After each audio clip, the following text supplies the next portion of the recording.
Rolex, Patek Philippe, and Audemars Piguet represent the world's most exclusive timepieces where a simple waitlist does not exist, and spending six figures might still leave you empty-handed.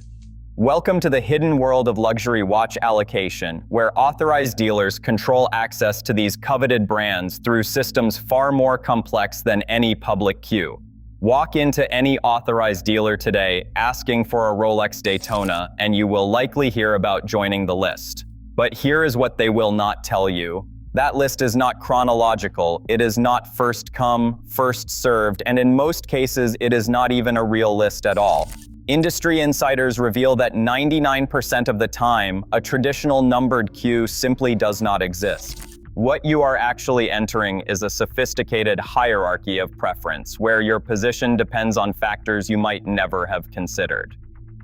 Tom Blumenthal, who owns Gearys in Beverly Hills, admits his store allocates around 40% of their Rolex and Patek Philippe watches to new clients. That leaves 60% reserved for what the industry calls relationship customers, those who have already proven their worth through previous purchases.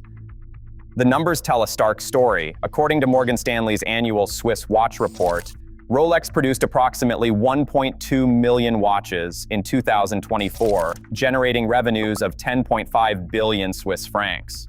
Yet with global demand far exceeding supply, particularly for steel sports models, the brand maintains strict control over distribution through its network of authorized dealers. Each dealer receives limited allocations and must decide independently how to distribute these coveted timepieces. The scarcity becomes even more pronounced when you look at the holy trinity of watchmaking, though technically Vacheron Constantin completes this trinity alongside Rolex and Patek Philippe. Patek Philippe produces just 65,000 to 70,000 watches annually. Audemars Piguet manufactures roughly 50,000 pieces across all references, with only a fraction being the stainless steel Royal Oak models, Gerald Genta's iconic 1972 design that collectors crave most. Richard Mille produces a mere 5,300 watches per year, with virtually every piece pre-assigned before leaving the factory. This artificial scarcity has created what industry observers call a merit-based allocation system. Purchase history weighs heavily in these decisions. Some clients wait 5 years for a Daytona and never receive the call. Others get offered the same watch within 6 months, not through luck, but because they have already spent $100,000 or more with that dealer. This transformation did not happen overnight. Before 2019, most Rolex models were readily available, often with discounts. The surge in demand that followed, amplified by pandemic-era speculation, created today's competitive landscape. Secondary market prices skyrocketed from an average of $22,000 for pre-owned Rolex pieces in September 2020 to over $38,000 by spring 2022. Patek Philippe prices jumped from around $70,000 in 2020 to peak at over $190,000 in early 2022. Behind the scenes, dealers developed increasingly sophisticated systems for managing demand. Rather than maintaining traditional wait lists, many now operate what they call VIP tiers. These preferred customers, those who have spent tens or hundreds of thousands of pounds, receive first access to incoming inventory. For an average customer requesting a coveted model for the first time, the reality is they may never receive that call unless they build a substantial relationship with the dealer. The allocation criteria go far beyond simple spending power. Dealers evaluate the risk of resale, knowing that many watches immediately appear on the secondary market at inflated prices. They consider the customer's reputation within the collecting community and their current watch collection. Some dealers prioritize local customers, following Rolex's encouragement to serve their immediate communities first. Thierry Stern, president of Patek Philippe, has been particularly vocal about controlling final ownership.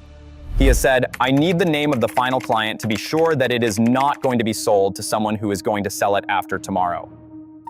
I would like to control that the person who will receive it is the right person and is someone who did not receive one the previous year."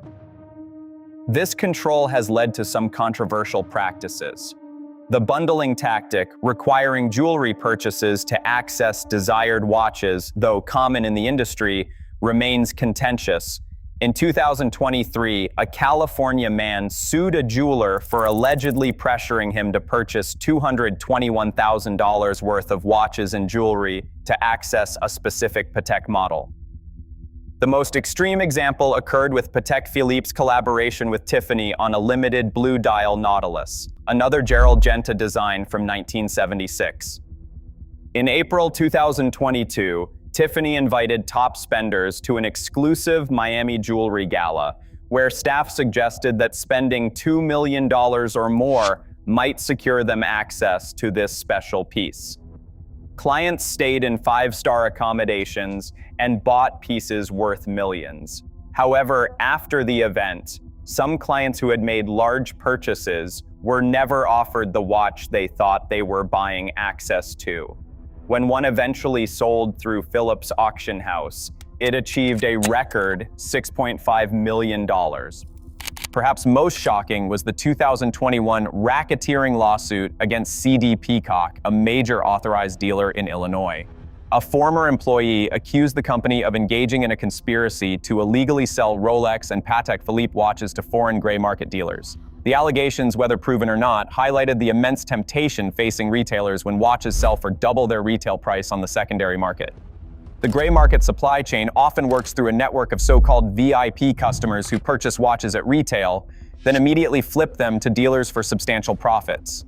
Industry estimates suggest that at least 90% of the most desirable models from Rolex, Patek Philippe, and Audemars Piguet are bought by individuals who resell their long-awaited watches within hours or days. Recent developments have begun shifting this landscape. Secondary market prices stabilized in 2024, with many Rolex models that once sold for double retail now trading much closer to manufacturer's suggested retail price. Wait times have decreased significantly. The Submariner dropped from 105 days in 2023 to 60 days in 2024, while the GMT Master 2 fell from 180 days to around 90 days. Rolex's August 2023 acquisition of Bucherer, the world's largest watch retailer, marked a strategic shift toward direct retail control. The deal, valued at approximately 3 billion Swiss francs, gave Rolex direct access to retail distribution for the first time in its history. Industry observers believe this move allows Rolex to better monitor and control allocation practices across their network.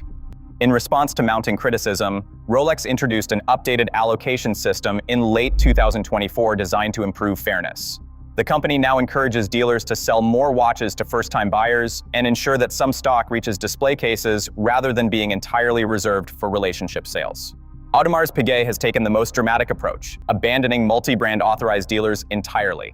If you want a royal oak, you must go through an Audemars Piguet house or boutique, all owned and operated by the brand. This ensures complete control over distribution and allocation, though it has not eliminated waiting times, which still exceed 24 months for core references. For aspiring buyers, the rules of engagement have become clear. Building a relationship with a single retailer proves more effective than spreading interest across multiple dealers. Never mentioning resale to dealers remains crucial, and demonstrating genuine enthusiasm for the brand beyond just its most popular models matters. Some dealers report that customers willing to purchase less popular references first often find themselves prioritized when sought-after pieces arrive. The industry continues evolving. Rolex plans to open a new 1 billion Swiss franc factory in Bulle, Switzerland by 2029, employing 2,000 workers. Yet even increased production may not eliminate the allocation games entirely. As one industry insider noted, watchmakers give stores impossible tasks. You get 3 watches a year with hundreds on a list. So it becomes, who's spending more? Today's luxury watch market reveals a truth about modern retail. In a world of artificial scarcity, access becomes currency. The traditional concept of a simple waiting list has evolved into a complex ecosystem of relationship building, financial commitment, and dealer discretion. For those willing to navigate this system, the reward might eventually tick on their wrist. For everyone else, the wait continues, with no guarantee that patience alone will ever be enough.